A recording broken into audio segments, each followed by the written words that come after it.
प्रश्नावली 2.1 का पहला क्वेश्चन है, निम्नलिखित व्यंजकों में कौन कौन एक चर में बहुपद है और कौन कौन नहीं है, कारण के साथ अपने उत्तर दीजिए।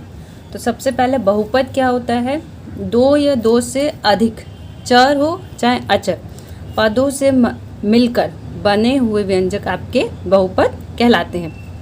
ठीक है, जैसे पहला ये वाला है, इसमें देखिए कितने पद हैं, ये पहला पद, ये दूसरा पद और ये तीसरा पद। ठीक है, हर एक पद आपस में जोड़ या घटाना द्वारा अलग होता है। तो यहाँ पे एक माइनस का निशान ये है, एक प्लस का ये है, तो टोटल 3 पद हो गए, 3 पद मिला है, ये आपका क्या हो जाएगा, बहुपद। तो पूछ रहा है एक चर में बहुपद है या कौन कौन से नहीं है। तो एक चर में बहुपद का मतलब अगर पूरे व्यंजक में x है तो हर जगह x ही हो या x ना हो। ठीक है, कहने का मतलब है अगर यहाँ x है तो यहाँ y नहीं होना चाहिए, अगर सिर्फ x है तो इस पूरे व्यंजक में x के अलावा कोई और चर नहीं होना चाहिए। तो ये कौन सा आपका हो जाएगा, एक चर में बहुपद।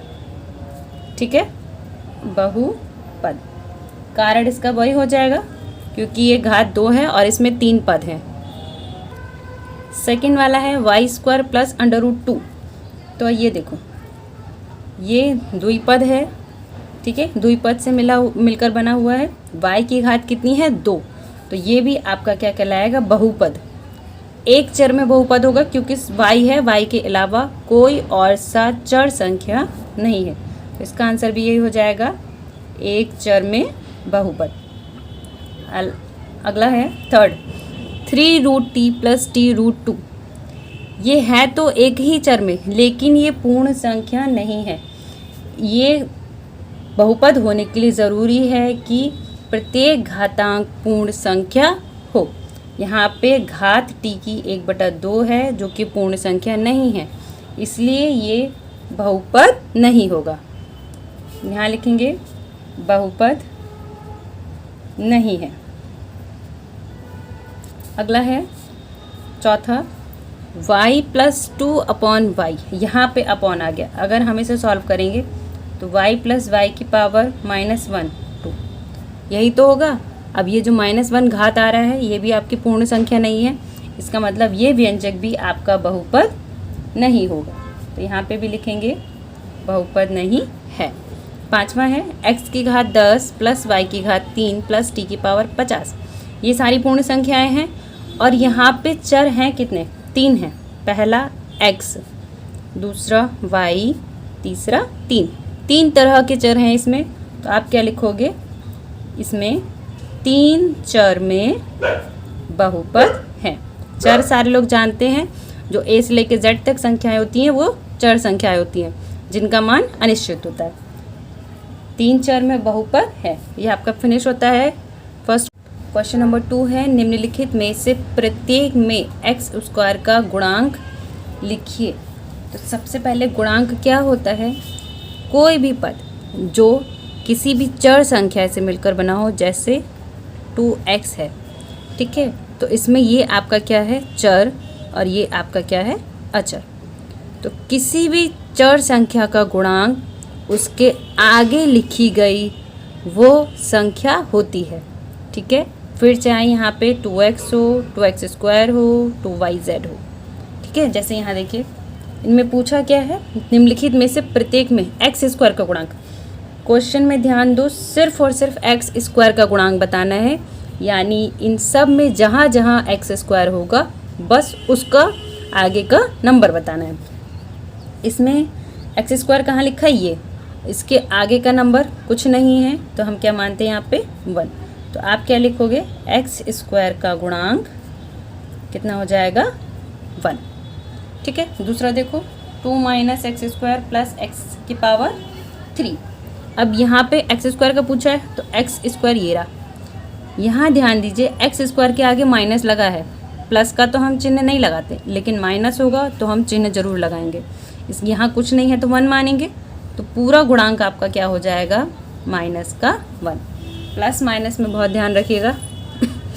इसमें आपका x² यहाँ दे रखा है और इसका गुणांक आपका है ये, इसका आंसर हो जाएगा π/2। यहाँ एक्स स्क्वायर है ही नहीं, तो जो चीज़ है ही नहीं तो उसका आंसर भी नहीं होगा।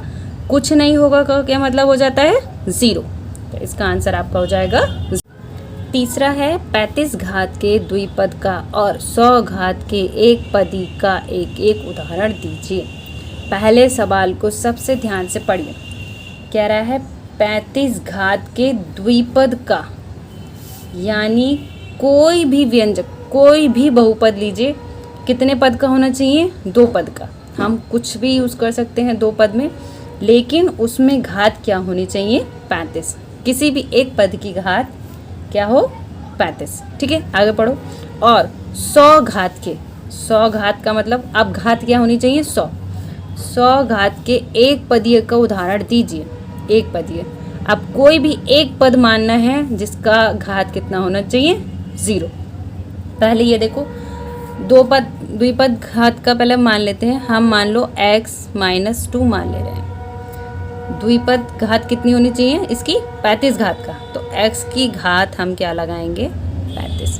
आपका जो मन करे वो मानिए, 2 होना चाहिए, बस 2 पद हो। आप ऐसे भी कर सकते हो, x की पावर 35 माइनस 2x, तब भी 2 पद है। x की जगह आप कुछ भी ले लीजिए, 1 2 3 4, जो मन आपका वो मन लीजिए। y ले लीजिए, z ले लीजिए। ठीक है, बस 2 पद होने चाहिए और जिसमें किसी एक की घात आपकी क्या होनी चाहिए? 35। तो पहले वाले का आंसर हम ये मान सकते हैं, हल करके लिखेंगे x की घात 35 माइनस का 2। इसके अलावा आप जो सा चाहें वो सा एग्जाम्पल खुद से बना सकते हो। अब क्या है? 100 घात का एक पदीय।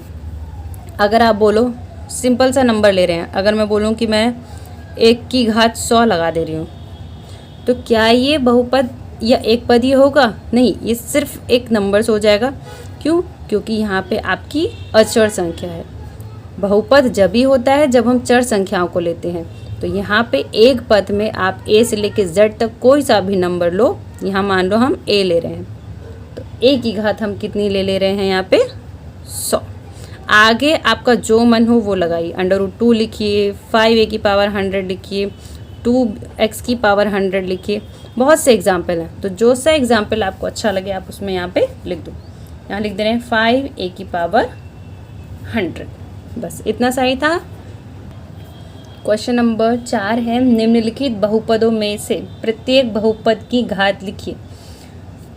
4 क्वेश्चन है। 4 में से जितने भी बहुपद हैं उनकी घात बतानी है, और किसी भी बहुपद की घात उस पद में जो सबसे बड़ी घात है वही होती है। जैसे ये पूरा एक बहुपद है, इस बहुपद में ऐसा कौन सा व्यंजक है जिसकी घात सबसे ज़्यादा है? देखो, ये इसकी घात सबसे ज़्यादा है, तो इस पूरे व्यंजक की जो घात हो जाएगी वो क्या हो जाएगी? सिर्फ और सिर्फ 3। ये आपका आंसर हो जाएगा। ठीक है, अब इसमें बहुपद में सबसे बड़ी घात क्या है? y की घात कितनी है यहाँ पे? 2। तो ये जो 2 घात है वो पूरे बहुपद की घात हो जाएगी। यहाँ देखो 5t माइनस √7। तो यहाँ पे कौन सा है? ये है। घात हमेशा चर संख्याओं की ही होगी, इस बात का ध्यान रखना, नंबर्स की नहीं होगी। तो यहाँ पे चर संख्या t है, t की घात कुछ नहीं है तो 1 मानेंगे, तो इसकी घात आपकी क्या हो जाएगी? 1। अब ये वाला देखो 3, इसमें क्या कोई चर संख्या दिख रही है? कोई चर संख्या नहीं है। जब कोई चर संख्या है ही नहीं तो बहुपद की घात कुछ भी नहीं होगी, और कुछ भी का मतलब 0। ठीक है, व्यंजक में जो चर संख्या है और जिसकी घात सबसे ज़्यादा है वही आंसर होगा। यहाँ x की घात सबसे ज़्यादा 3 थी, तो आंसर आपका 3 हो जाएगा। क्वेश्चन नंबर 5 है आपका, बताइए कि निम्नलिखित बहुपदों में कौन कौन बहुपद रैखिक हैं। आगे बताना है कौन कौन रैखिक हैं, कौन कौन द्विघाती हैं और कौन कौन त्रिघाती हैं। ठीक है, बहुपद रैखिक का मतलब होता है घात 1 होना। समझ लीजिए इस वर्ड का मतलब। रैखिक का मतलब होता है बहुपद की घात 1 होना। द्विघात की मतलब हो जाएगा घात 2 होना। त्रिघात का मतलब हो जाएगा घात 3 होना। किसकी? जो भी बहुपद आपको दिया हो। अब इसमें क्वेश्चन आपके दिए हो, देखिए ये क्वेश्चन है तो 5वें का पहला है x² प्लस x। इसमें सबसे बड़ी घात यानी इस बहुपद की घात है कितनी? 2 घात है। क्यों? क्योंकि इसमें सबसे बड़ी घात ये है, तो बहुपद की घात 2 है, तो ये आपका क्या कहलाएगा? द्विघाती बहुपद। ठीक है। अब यहाँ देखो, इसमें बहुपद में सबसे बड़ी घात कौन सी है? 3। तो सबसे बड़ी घात ये है, तो ये कौन सा कहलाएगा? त्रिघाती बहुपद। नेक्स्ट है आपका यहाँ पे तीसरा y + y² + 4। तो इसमें सबसे बड़ी घात आपकी क्या है? 2। तो ये कौन सा हो जाएगा? द्विघाती। ऐसी 1 + x। अब x की घात यहाँ पे देखो कितनी है? 1 है। तो अगर एक घात होती है तो कौन सा बहुपद कहलाता है? रैखिक। 3t, t की घात यहाँ पे कितनी है? 1। ये भी क्या हो जाएगा आपका? रैखिक। r², r एक चर संख्या है आपकी, तो इसकी घात 2, क्या हो जाएगा? द्विघाती। 7x³ x की घात 3, तो ये कौन सा हो जाएगा आपका? त्रिघाती। बहुत सिंपल क्वेश्चन है बेटा, थोड़ा सा समझोगे तो बहुत अच्छे से समझ में आ जाएंगे। अगला क्वेश्चन है, बताइए कि निम्नलिखित बहुपदों में कौन कौन से एक चर वाले हैं। क्वेश्चन को ध्यान से हमेशा पढ़िए। पूछा क्या है? एक चर वाले हैं, कौन कौन से 2 चर वाले बहुपद हैं। तो हमें एक चर वाला और 2 चर वाले बहुपद बताना है। ठीक है। एक चर का मतलब किसी भी बहुपद में सिर्फ एक ही संख्या हो, जैसे x है तो सब में x हो, y है तो सब में y हो। 2 का मतलब कोई भी 2 अल्फ़ाबेट्स होंगे, x y a b c d, कुछ भी। जैसे देखिए पहला ये है x² - xy + 7y²।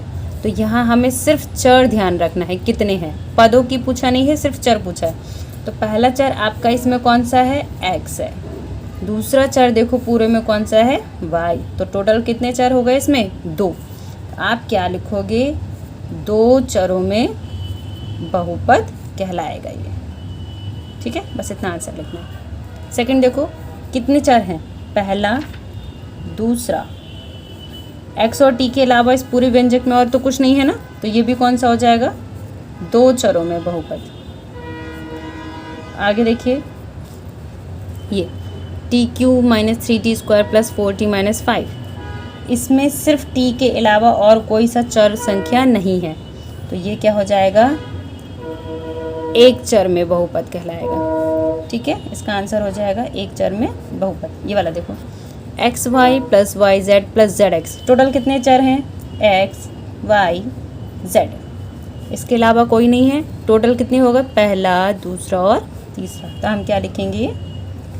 3 चर में बहुपद है।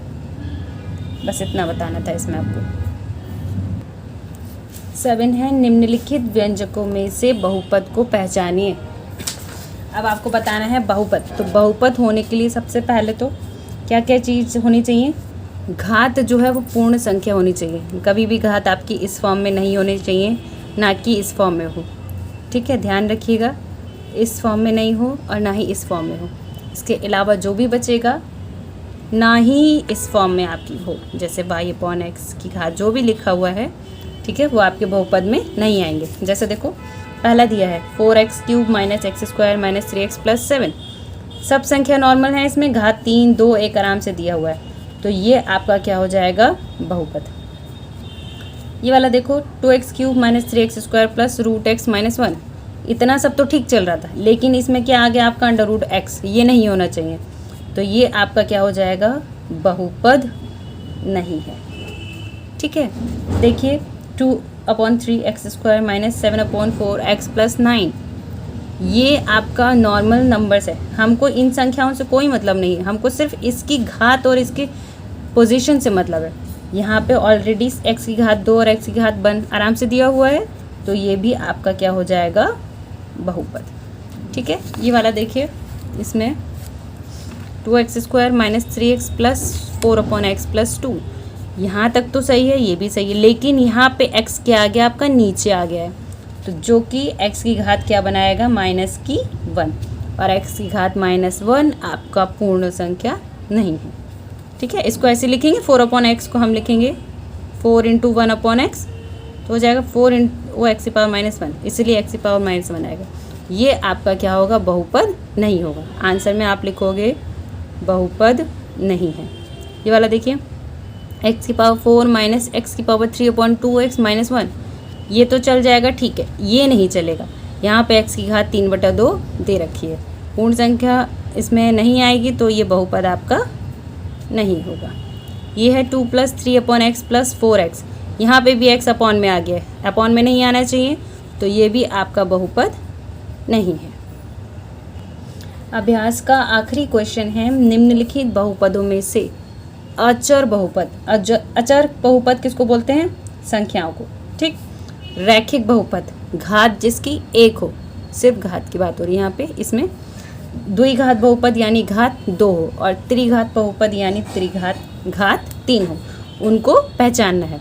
सबसे पहला आपका f(x) है। बच्चों, किसी भी बहुपद को हम फंक्शन ऑफ इस तरीके से समझाते हैं, यहाँ पे x की जगह कुछ भी हो सकता है, और यहाँ पे f की जगह भी लिख सकते हो आप f(g)h(i)j, ठीक है। ज़्यादातर f से ही यूज़ करते हैं, जैसे यहाँ पे दिया है फंक्शन f(x), तो ये आपका क्या कहलाएगा कि बहुपद दिखा रहा है। बहुपद कौन सा, ये बहुपद 0 किस तरीके का बहुपद है, अचर, क्योंकि यहाँ पे सिर्फ नंबर है और कुछ नहीं दे रखा है, तो आप आंसर में क्या लिखोगे, अचर बहुपद, ठीक है। दूसरा g(x), ये भी बहुपद दर्शाएगा।